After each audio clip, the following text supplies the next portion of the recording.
Around the country, anti-Semitism is on the rise. I showed you last month the peaceful demonstration by the Jewish community in Sydney, standing up against anti-Semitism, against racism. It was a peaceful assertion of their rights and of Australian values and multicultural tolerance. But have a look at what happened when a similar protest was held in Adelaide on the weekend and a pro-Palestine or pro-Hamas mob found out about it.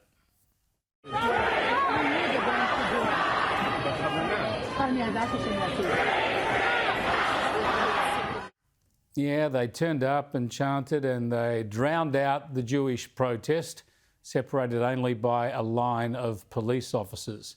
Some of the crowd's posters included the slogan, "From the river to the sea," which of course is a direct lift from the Hamas charter goal of eradicating Israel and annihilating the Jews. There were no arrests as these protests competed for attention on North Terrace in Adelaide. But again, Jewish people and supporters of Israel were intimidated. Let me bring in one of the organisers of that event, Freya Leach. Freya, thanks for talking to us again. You're at that event on the weekend. Is this a mistake by authorities to allow a protest against your peaceful demonstration, effectively, to turn up there and try and interrupt and drown yours out? I can't believe it, Chris. I mean, the pro-Palestine people are out in Adelaide every single weekend. The Jewish community and lots of other people from the Christian community and just secular Australians decided to come out for one day, on one afternoon, for 1 hour, and we were met with horrible, cruel chants trying to drown out and shut down our event. I don't understand how they were allowed to stay there by the police. Originally, we were told they would be moved on, but then I guess the mob must have grown so strong that they backed down and just caved and let them scream at us for a full hour. Yeah, now the police say there were no arrests and they were just there trying to make sure both groups had a peaceful protest, and good on them for doing that. And we all support free speech. But as you say, it's so obvious in this case, they weren't there just to make their own point.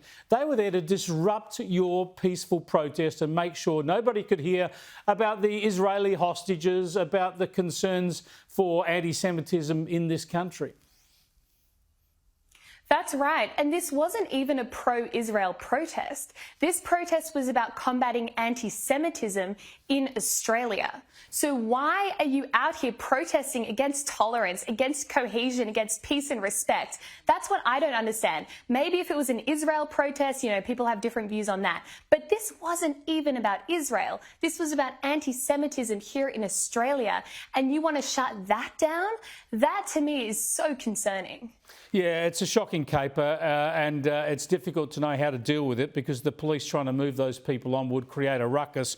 And of course, there'd be accusations of shutting down one side of the debate. But you're very active in universities as well. Tell us about the anti-Semitism that you're seeing in universities, because we know that some of the major universities in New South Wales have been telling students they're allowed to have the time off to go to pro-Palestine protests and that they're even allowed to speak about their particular political points of views before lectures and tutorials, even though it's got nothing to do with whatever subjects they're studying. Is there any similar slack being cut for protests against anti-Semitism or drawing attention to the hostages still being held by Hamas?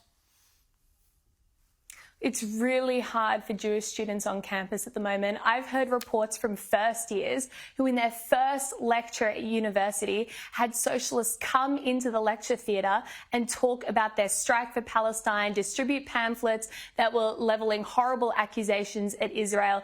It's just insane. All over campus, it's plastered with Palestine material. We have people in kefias walking around campus all the time. Every single day, the socialists are out there trying to mobilise the student body against Israel and consequently against Jewish students. It's reaching unprecedented levels.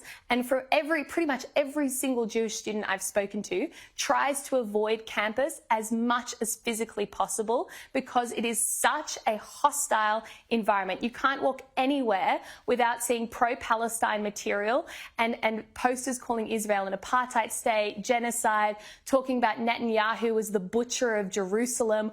all sorts of horrible, horrible stuff. So it's really hard. And I don't know what action is being taken by the university, but it's just not enough.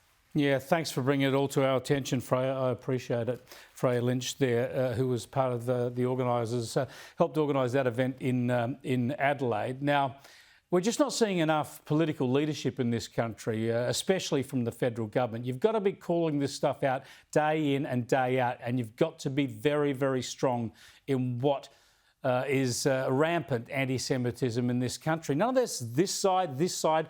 Call out what's happening. Don't pretend we're seeing Islamophobia, because we're not. We are seeing anti-Semitism. And I tell you what, at the universities, they might start by teaching some of the students about the true history of the Middle East and talk about the opportunities to have a two-state solution that have been there many, many times in history, and who has walked away from them, who has rejected them. That part of history seems to have escaped most of our universities.